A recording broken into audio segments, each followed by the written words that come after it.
This morning on The Blend, we have joining us Katrina Hofstetter from Cornerstone Legal. Good to see you again. Good to see you. All right, let's talk about real estate planning, which is one of the services that you offer. What do you think, or what would you say is the most common questions you get when addressing real estate, estate planning?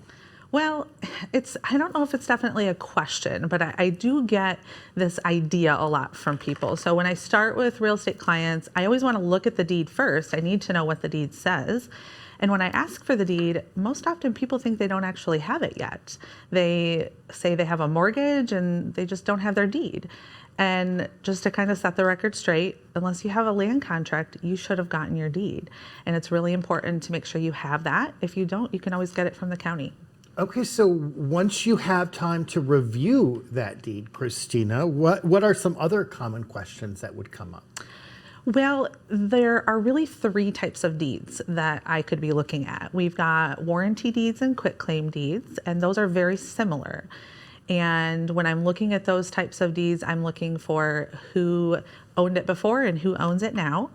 And those two deeds are similar also because they transfer ownership immediately.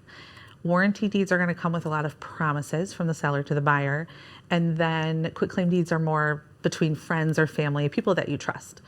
And then Michigan has ladybird deeds, and those are more like beneficiary designations.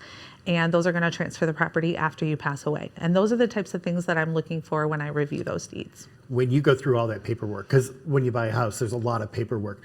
Are you able to tell what's the deed? I mean, could anyone out there would it say deed on there? It should. I will often have clients just hand me like this big packet from Right. there's like a leather portfolio from the title company, and I will weed through and find it. So yes, it should say deed at the top. Are there any other real estate issues that are commonly questions or concerns that come up with people? There are. The most common thing that I face is how two people own property when they're not married. And you can either own as joint tenants or you can own as tenants in common. With the joint tenancy, it has to say it on the deed. And if somebody passes away, it just gets absorbed. But if it's tenants in common, it might go through probate. So that creates issues. There's so many, we could talk to you all day. Yeah, probably. about this issue. All right, well, we're going to put your information on the screen. You can contact Katrina at Cornerstone Legal, PLLC, cornerstonelegalplc.com or 708-2222.